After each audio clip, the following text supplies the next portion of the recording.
News 18 ಡಿಜಿಟಲ್ಗೆ ಸ್ವಾಗತ. ನಾನು ಹಾಸನ ಜಿಲ್ಲಾ ವರದಿಗಾರ ಕೃಷ್ಣ ಇಬ್ಬೀಡು. ಇವತ್ತು ಹಾಸನದಲ್ಲಿ ಜಮೀರ್ ಅಹಮದ್ಗೆ DCM ಸ್ಥಾನವನ್ನು ಕೊಡಬೇಕು ಅಂತ ಬೇಡಿಕೆಯನ್ನು ಇಟ್ಕೊಂಡು ಸುಮಾರು 100ಕ್ಕೂ ಹೆಚ್ಚು ಜಮೀರ್ ಅಹಮದ್ ಅವರ ಅಭಿಮಾನಿಗಳು ಪ್ರತಿಭಟನೆ ಕೂಡ ನಡೆಸಿದ್ದಾರೆ. ಈ ಪ್ರತಿಭಟನೆ ಮೂಲಕವಾಗಿ ಕಾಂಗ್ರೆಸ್ ಸರ್ಕಾರಕ್ಕೆ ಸಂದೇಶವೊಂದನ್ನು ಕಳಿಸಿದ್ದಾರೆ. ಜಮೀರ್ ಅಹಮದ್ ಅವರು ಈ ಸರ್ಕಾರದಲ್ಲಿ ಮಂತ್ರಿಯಾಗಿರಬೇಕು, ಇಲ್ಲದೇ DCM ಹುದ್ದೆಯನ್ನು ಅವರಿಗೆ ಕೊಡಲೇಬೇಕು ಎಂಬಂಥ ಆಗ್ರಹವನ್ನು ಹಾಸನದಲ್ಲಿ ಅವರ ಅಭಿಮಾನಿಗಳು ಮಾಡ್ತಿರ್ತಕ್ಕಂಥದ್ದು. DK ಶಿವಕುಮಾರ್ ಅವರು ಮುಖ್ಯಮಂತ್ರಿ ಆದ ನಂತರದಲ್ಲಿ ಆ ಸಚಿವ ಸಂಪುಟದೊಳಗಡೆ ಜಮೀರ್ ಅಹಮದ್ ಅವರು ಇರ್ತಾರೆ ಎಂಬಂಥ ವಿಶ್ವಾಸವನ್ನು ಅವರ ಬೆಂಬಲಿಗರು ಇಟ್ಕೊಂಡಿದ್ರು. ಆದರೆ ಮೊದಲ ಹಂತದ ಸಚಿವ ಸಂಪುಟ ವಿಸ್ತರಣೆ ಏನಾಯಿತು, ಆ ಸಂದರ್ಭದಲ್ಲಿ ಜಮೀರ್ ಅಹಮದ್ ಅವರಿಗೆ ಅವಕಾಶವನ್ನು ಕಲ್ಪಿಸಲಾಗಿಲ್ಲ.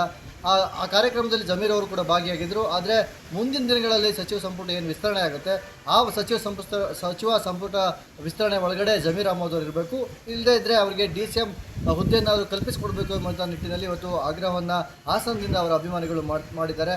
ಅದರ ಜೊತೆಯಲ್ಲಿ ಮೊನ್ನೆ ಅಷ್ಟೇ ಅರಸೀಕೆರೆಯಲ್ಲೂ ಕೂಡ ಕೋಡಿಶ್ರೀ ಏನಿದ್ದಾರೆ, ಕೋಡಿಶ್ರೀ ಅವರು ಕೂಡ ಪ್ರತಿಭಟನೆಯಲ್ಲಿ ಭಾಗಿಯಾಗಿ ಸರ್ಕಾರದೊಳಗಡೆ ಜಮೀರ್ ಇಲ್ಲ ಅಂತ ಹೇಳಿದ್ರೆ ಅದು ಸರ್ಕಾರವೇ ಇಲ್ಲ ಎಂಬಂಥ ಹೇಳಿಕೆಯನ್ನು ಕೊಟ್ಟಿದ್ದರು.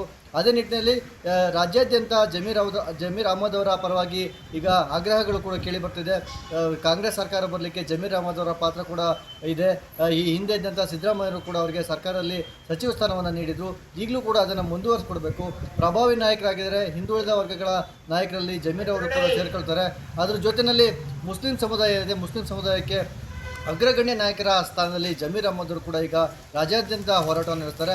ಆದರೆ ಈಗ ಜಮೀರ್ ಅಹಮದ್ ಅವರಿಗೆ ಚುನಾವಣಾ ಸಂದರ್ಭದಲ್ಲಿ ಏನು ದಾವಣಗೆರೆಯ ಉಪಚುನಾವಣೆ ಸಂದರ್ಭದಲ್ಲಿ ಏನು ಒಂದು ಆಡಿಯೋ ವೈರಲ್ ಆಯಿತು, ಅದೇ ಈ ಜಮೀರ್ ಅಹಮದ್ ಅವರಿಗೆ ಸಚಿವ ಸ್ಥಾನ ಕೈತಪ್ಪಕ್ಕೆ ಕಾರಣ ಎಂಬಂಥ ವಿಚಾರ ಅನೇಕ ಬಾರಿ ಚರ್ಚೆ ಆಗ್ತಾಯಿದೆ.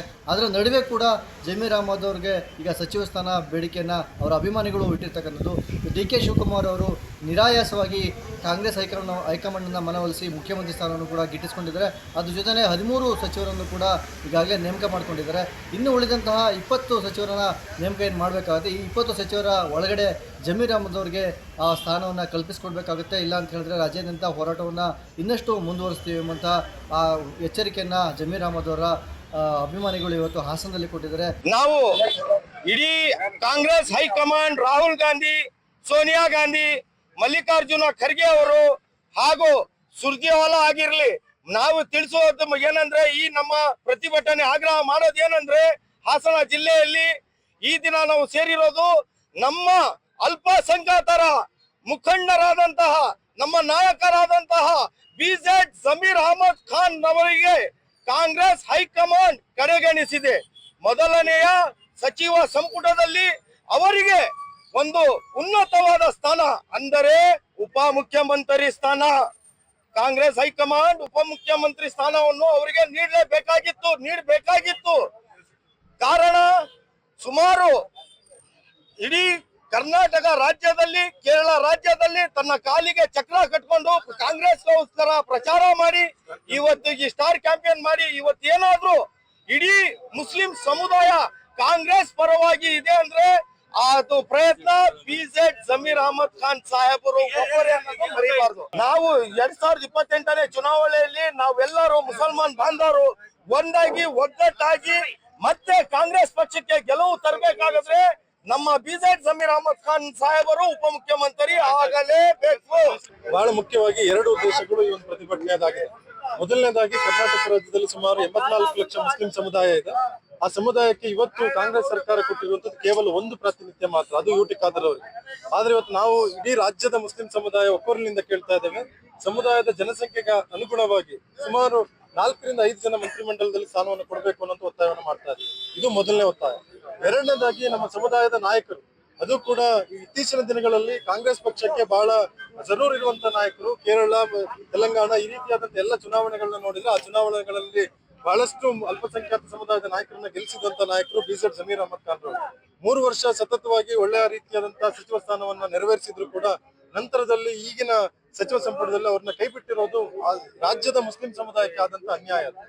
ಏನು ಬೆಳಗ್ಗೆ 11:30 ಸುಮಾರಿಗೆ ಹಾಸನದಲ್ಲಿ NR ಸರ್ಕಲ್ ಮೂಲಕವಾಗಿ ಕಾಂಗ್ರೆಸ್ ಕಚೇರಿಯವರು ಕೂಡ ಮೆರವಣಿಗೆಯನ್ನು ಕೂಡ ಮಾಡಿದ್ರು.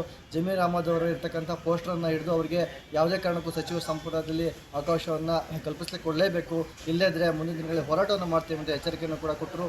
ಯಾವ ರೀತಿಯಾಗಿ DK ಶಿವಕುಮಾರ್ ಅವರು ಜಮೀರ್ ಅಹಮದ್ ಅವರು ಮನವೊಲಿಸ್ತಾರೋ ಅಥವಾ ಆ ಸಚಿವ ಸಂಪುಟದಲ್ಲಿ ಅವರಿಗೆ ಅವಕಾಶವನ್ನು ಕಲ್ಪಿಸಿಕೊಡ್ತಾರೆ ಎಂಬುದು ಕೂಡ ಈಗ ಕುತೂಹಲ ಆಗಿರ್ತಕ್ಕಂಥದ್ದು. ಅಕಸ್ಮಾತ್ ಏನಾದ್ರು ಕಲ್ಪಿಸ್ಕೊಡ್ಲಿಲ್ಲ ಅಂತ ಹೇಳಿದ್ರೆ ಮುಸ್ಲಿಂ ಸಮುದಾಯ ಜಮೀರ್ ಅಹಮದ್ ಅವರ ಬೆನ್ನಿಗೆ ನಿಲ್ಲುತ್ತೆ. ಅದ್ರ ಜೊತೆಯಲ್ಲಿ ಹೋರಾಟಗಳು ಕೂಡ ಹೆಚ್ಚಾಗುತ್ತೆ. ಕೇವಲ ಹಾಸನದಲ್ಲಿ ಮಾತ್ರ ಅಲ್ಲ, ರಾಜ್ಯಾದ್ಯಂತ ಕೂಡ ಇದೇ ರೀತಿಯಾದ ಹೋರಾಟಗಳು ಶುರುವಾಗಿದೆ. ಉತ್ತರ ಕರ್ನಾಟಕ ಆಗಿರ್ಬೋದು, ಮಧ್ಯ ಕರ್ನಾಟಕ ಆಗಿರ್ಬೋದು ಮತ್ತು ಇನ್ನಿತರ ಎಲ್ಲ ಭಾಗದಲ್ಲೂ ಕೂಡ ಈಗ ಜಮೀರ್ ಅಹಮದ್ರ ಅಭಿಮಾನಿಗಳು ಸಚಿವ ಸ್ಥಾನವನ್ನು ಕಲ್ಪಿಸ್ಕೊಳ್ಬೇಕು, ಅವರು ಪ್ರಭಾವಿ ನಾಯಕರಾಗಿದ್ದಾರೆ ಎಂಬಂಥ ಹೋರಾಟವನ್ನು ಕೂಡ ಶುರು ಮಾಡಿದ್ದಾರೆ. ಮುಂದಿನ ಇವತ್ತು ಕೂಡ CM ಆಗಿರ್ತಕ್ಕಂಥ DK ಶಿವಕುಮಾರ್ ಅವರು ಈಗಾಗಲೇ ದೆಹಲಿ ಪ್ರವಾಸವನ್ನು ಕೈಗೊಂಡಿದ್ದಾರೆ.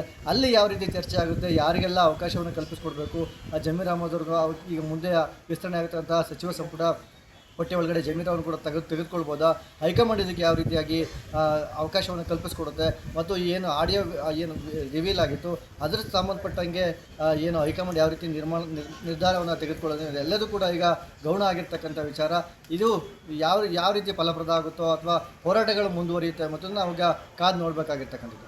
ನಿರ್ಭೀತ, ನಿಷ್ಪಕ್ಷಪಾತ, ವಿಶ್ವಾಸಾರ್ಹ ಸುದ್ದಿಗಳಿಗೆ ಮತ್ತೊಂದು ಹೆಸರಾಗಿರುವ ನ್ಯೂಸ್ 18 ಕನ್ನಡ ಈಗ ಆಪ್ನಲ್ಲೂ ಲಭ್ಯವಿದೆ. ದಯವಿಟ್ಟು ಇಲ್ಲಿರುವ QR ಕೋಡ್ ಸ್ಕ್ಯಾನ್ ಮಾಡಿಕೊಂಡು ಆಪ್ ಡೌನ್ಲೋಡ್ ಮಾಡೋದಕ್ಕೆ ಮರಿಬೇಡಿ.